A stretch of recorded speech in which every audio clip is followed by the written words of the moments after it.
현재 시간 오후 2시 44분 지나고 있습니다. 코스피는 0.81% 강세, 반면 코스닥은 약보합에서 움직이고 있는데요. 오늘 시장 안에서 여러분들이 꼭 눈여겨봐야 될 이슈 하나씩 추적해 보도록 하겠습니다. 이건희 대표와 함께 할게요. 어서 오세요. 네, 안녕하세요. 네, 안녕하십니까. 대표님, 오늘 시장 간단하게 좀 분석을 해보자면 약간의 손바뀜이 일어나는 것 같다라는 이야기도 하시더라고요. 대표적으로 바이오의 하락, 그리고 반도체의 반등. 오늘 오후장 현재 구간 분위기 어떻습니까? 일단 뭐 말씀하신 것처럼 네. 바이오는 아무 이유가 없는데 일단 최근에 많이 올랐다는 거 정도밖에 없죠. 많이 좀 밀리고 있고요. 셀트리온을 비롯해서 이제 많이 올랐던 종목들이 좀 밀리고 있는 상황이고 그 자금들이 지금 반도체 소부장 업체들도 그동안 너무 많이 빠졌습니다. 그래서 하이닉스라든지 삼성전자가 반등하면서 올라왔는데 그 이유가 결국에는 삼성전자 콩콜에서 좀 정확하게 얘기해 준 부분들, 이런 부분들이 좀 있을 것 같고요. 네. 투자자들의 좀 마음을 안정시켰다. 앞으로 향후 계획에 대해서 얘기를 잘 해줬고요.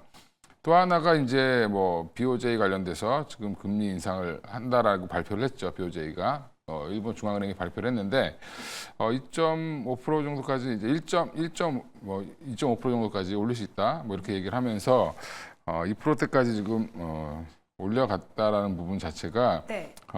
또 시장의 외국인들의 선물 매수세를 좀 강화시키는 모습을 보였습니다. 왜 관계가 있냐면 원화도 같이 지금 강세로 가고 있죠. 그러면 그 전에 사놨던 외국인들 입장에서는 원화가 쌀 때 사놨던 것들이 지금 올라가기 시작한 거죠. 예, 그러면 이제 이런 부분들이 조금 추세가 이어질 것 같다라고 생각하고 지금 외국인들은 선물이 먼저 들어오고 있고요. 지금 네. 이제 현물도 플러스로 전환을 하는 모습을 보이고 있어서 외국인들이 다시 좀 돌아오고 있다라는 부분에서 오늘 시장이 좀 변화되는 모습을 좀 보여주고 있다라고 말씀드리겠습니다. 외국인이 돌아오면서 지금 삼성전자를 사들이고 있습니다. 무려 주가가 3% 급등 보여주고 호가창도 계속 활발하게 그 어느 때보다 움직이고 있거든요. 83,500원에서 움직이고 있습니다. 반면 오늘 시장 안에서 하락하고 있는 대표적인 종목으로는 방산을 언급할 수 있습니다. 앞서 저희가 신광석 매니저와 함께 종목을 좀 매수해보자 방산주로 접근을 해봤는데 오늘 왜 하락하는 건지 실적 괜찮았는데 왜 밀리는 건지 한번 이야기 나눠보겠습니다. 보시죠. 하나 에어로스페이스의 실적이 공개가 됐습니다. 호실적 축포를 계속 쏘아 올리고 있는 방산 기업이에요. 매출액과 영업이익을 봤을 때 모두 다 시장이 예상했던 것보다도 상회하는 움직임. 매출액의 경우는 2조 7,860억 원을 기록하면서 무려 전년 동기 대비 356% 증가세를 보였고요. 영업이익 역시 3,588억 원으로 시장의 예상을 웃돌고 여기에 전년 동기 대비 46%의 상승세를 보여줬습니다. 폴란드가 큰 역할을 해줬죠. 2분기부터 K9 자주포, 여기에 다연장 로켓 천모 등의 매출이 반영이 되면서 전년 동기 대비 드라마틱한 개선세를 보일 수 있었고요. 이번에 컨퍼런스 콜을 보니까 단순히 2분기만 잘 나오는 게 아니라 하반기에 대한 기대도 크다. 2분기만큼 실적은 유지돼 줄 거다라고 자신감을 표명하고 있습니다.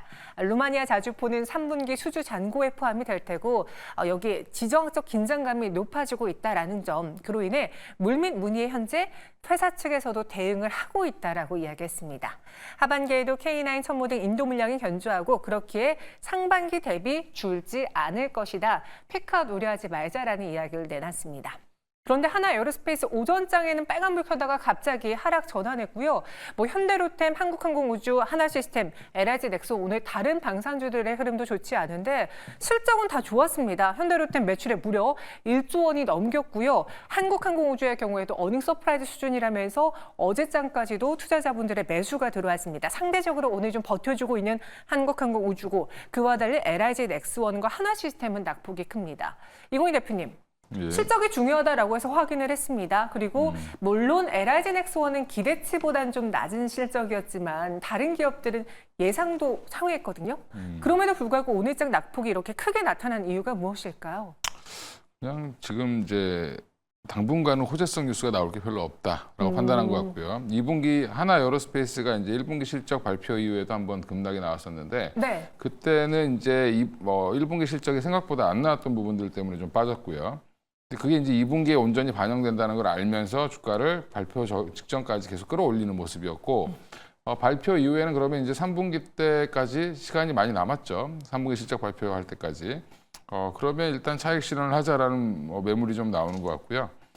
또 하나가 이제 뭐 9월에 그런 폴란드 추가 수주도 있는데 왜 이렇게 벌써 빼냐 이렇게 얘기하시는 분들. 그다음에 LIG 넥스원은 2분기 때 안 나온 게 3분기에 반영되는데 왜 빼냐. 이미 다 알고 있죠, 시장이. 너무 다 알고 있다라는 것도 어떻게 보면은 지금 분위기에서 많이 올라간 종목들, 특히 이제 실적이 잘 나와서 많이 올라간 종목들은 세론이 좀 많이 나오는 모습이고요. SK 하이닉스가 왜 빠졌냐라고 물어보면 똑같죠. 뭐 결국에는 차상 최대 실적을 냈음에도 불구하고 SK 하이닉스 고점 대비 한 25% 이상 빠졌는데 그런 부분들 보면 최근에 트렌드가 지금 좀 많이 올라온 종목들은 조금 정리를 하고 좀 덜 올라온 쪽, 그다음에 조정이 깊었던 쪽에 대한 매수세가 다시 몰리는 그런 흐름으로 좀 가고 있다. 이번 주는 좀 변동성이 그래서 좀 큰 것 같습니다. 실적 발표 이후에.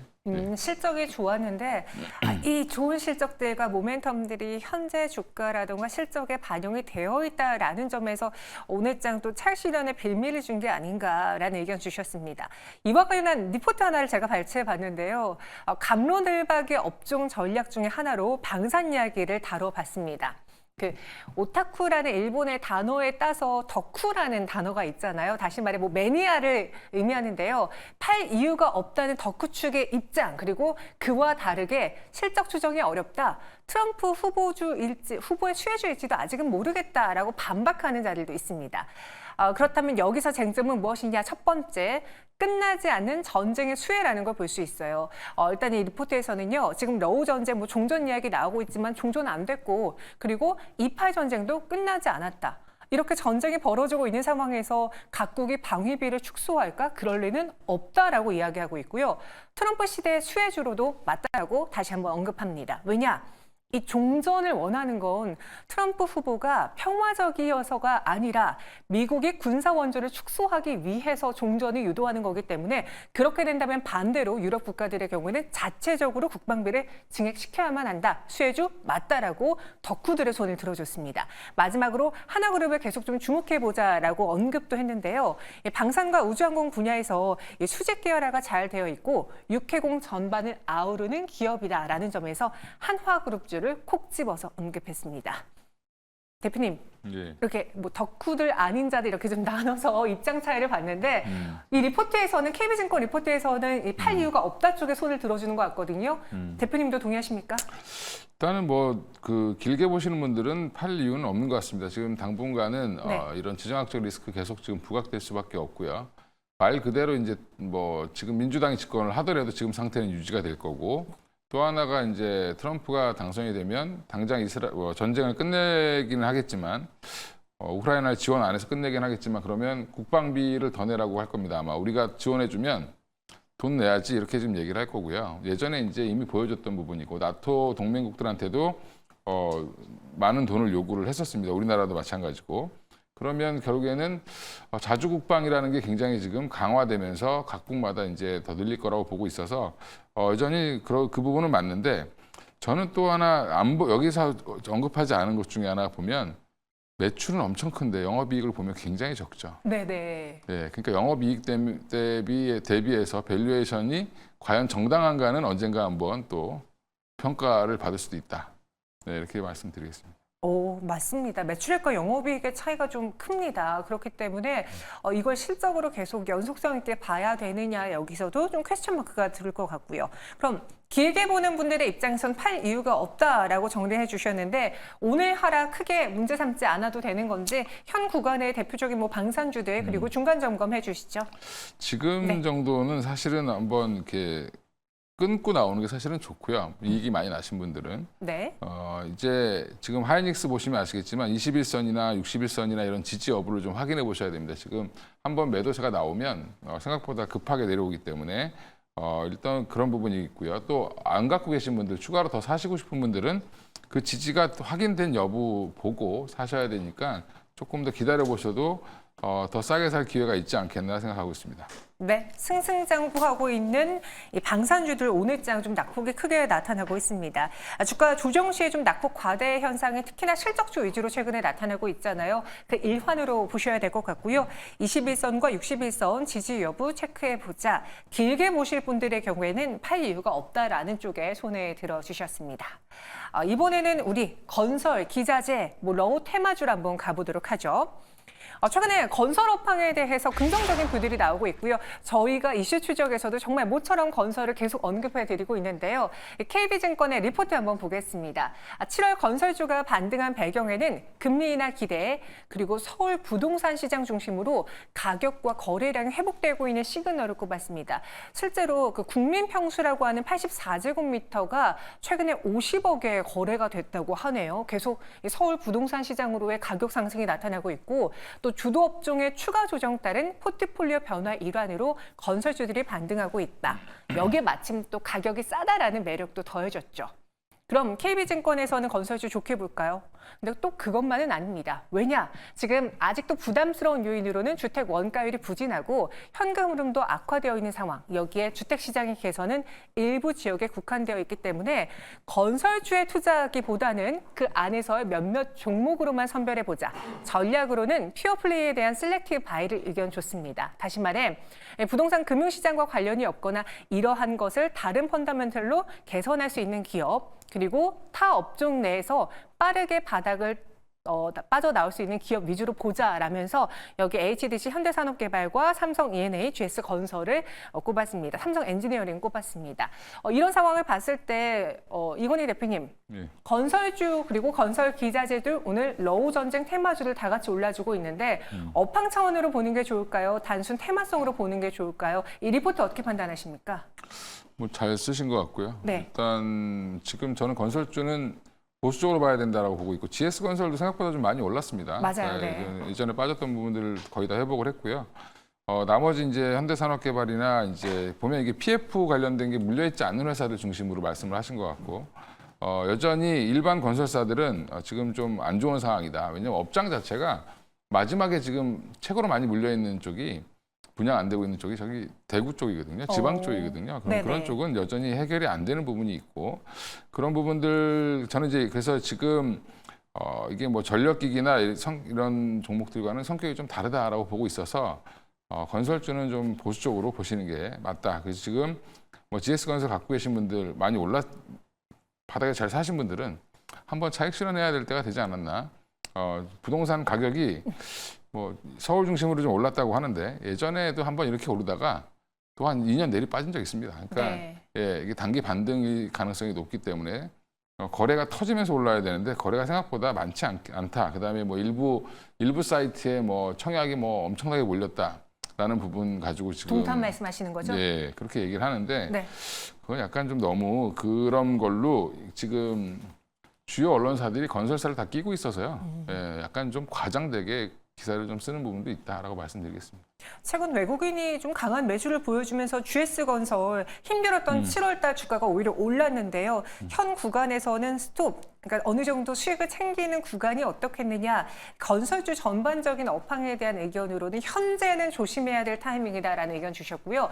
그럼 기자재 쪽으로 시선을 돌려볼게요. 오늘 시멘트주들이 강했습니다. 페인트주도 올랐고요. 그래서 저는 또 뭐 러우 테마주로 엮여서 그러나 했는데 이번에는 어제 저희가 말씀드렸던 것처럼 댐과 관련한 테마주로 연결이 되었습니다. 뭐 이상기후와 폭우, 가뭄이 빈번해지면서 댐을 14년 만에 짓는다라는 이야기가 어제 정부 차원에서 흘러나오면서 전일 오후장부터 뭐 이화공영이라던가 뭐 몇몇 관련주들이 크게 올랐거든요. 오늘은 또 시멘트주들이 올랐습니다. 이건희 대표님. 네. 건설주에 대한 투자 의견은 좋지 않았어요. 그럼 기자재 쪽으로 뭐 러우 전쟁 테마도 있고요. 댐 테마로도 엮일 수 있는 그런 종목은 어떻습니까?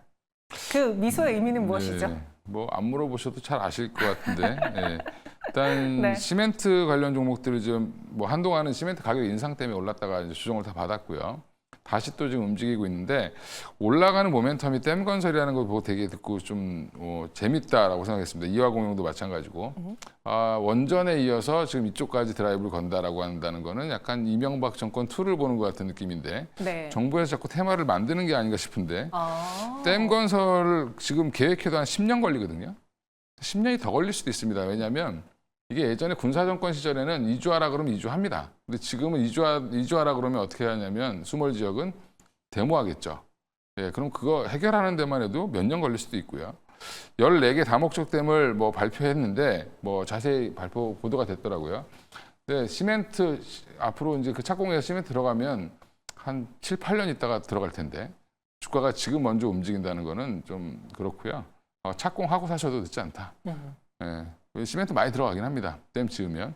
뭐 한꺼번에 14개나 짓는다 그래서 이렇게 지을 수 있을까라는 생각도 좀 들고요. 그래서 단기적인 이슈로 판단을 하시고 이화공영이나 이제 어제 사신 분들 뭐 손해 안 보셨으니까 네. 팔고 나오시면 될 것 같고요. 그다음에 시멘트도 산표 시멘트도 이 꼴이 다는 거 보면 이틀짜리였다 이렇게 생각하시면 될 것 같습니다. 이 기자재 관련해서 정부 차원의 테마주들 현재 구간에 접근할 필요는 없어 보인다. 만약에 전을 매수해서 수익이 난 분들이라면 수익 챙기고 나오자라고 단순 테마에 그친다라고 언급했습니다. 그럼 오늘 실장에서 실적으로 좀 많은 종목들이 움직이고 있는데 대표적으로 건설에 대한 기대도 컸지만 우리 이건희 대표님 관심 종목에서 제외하자라고 했습니다. 그럼 뭐 기계, 조선 혹은 오늘장 강한 금융 요들의 그 투자 매력도를 줄지어 보자면은 어떤 것이 최우선에 있을까요? 지금은 뭐 조선이 가장 좋죠. 흐름은 가장 좋고 네. 일단은 숫자가 좀 제대로 된 숫자가 찍히기 시작했다라는 걸 이제 확인하고 올라가는 거기 때문에 조선주는 조정시 매수 관점으로 보시는 게 맞고요. 금융주들도 지금 좋죠. 생각보다. 네. 금융은 여전히 이제 이건 정부 정책에 따라갈 수밖에 순응할 수밖에 없는 이제 숙명을 가지고 있는 산업이기 때문에 그러면 은행주 중심으로 좀 보시면 될 것 같고 건설주는 단기적으로 그냥 트레이딩 정도 하시면 좋을 것 같고요. 댐 건설에서 관련돼서 올라온 종목들은 항상 명심하셔야 되는 게 한 10년 더 걸린다. 예, 이건 원전보다 더 먼 오래 걸립니다. 환경 영향 평가부터 시작해서 네. 어디가 수몰될지 뭐 수몰지구 조사하고 거기 주민들 동의받아야 되고 이주하려면 보상비 책정해야 되고 그다음에 그분들이 살 또 터전 마련해 줘야 되고 이게 과정이 굉장히 길기 때문에 이런 네. 부분들은 그냥 단기적으로 파악하시면 좋을 것 같습니다. 실적단으로 보면 조선금융, 건설순으로 관심을 가져보고요. 오늘 댐 관련 테마주로 또 엮였던 시멘트주들 윗꼬리가 길게 달려 있습니다. 산표 시멘트 지금 6% 상승만 유지하고 있고요.